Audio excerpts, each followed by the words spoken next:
ঐক্যমত্য কমিশন বিশেষজ্ঞদের মতামত নিতে যে আসলে একটা বিস্ফোরণ ঘটিয়েছে, যে বিস্ফোরণটা আমরা আমাদের আলোচনার মধ্যেও দেখছি, এবং কিছু কিছু রাজনৈতিক দল যারা রাজপথে বিস্ফোরণ ঘটানোর অপেক্ষায় রয়েছে এই সুযোগটা তারা নিবে।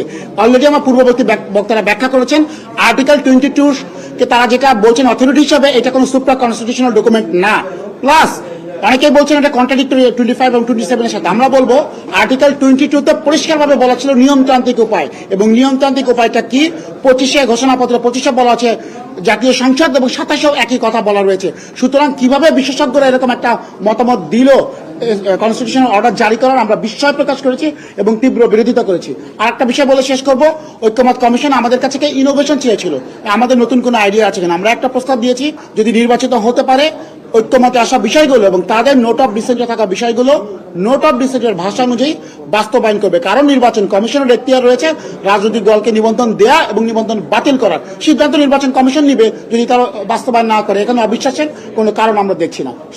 দৈনিক আজকের বাংলা .net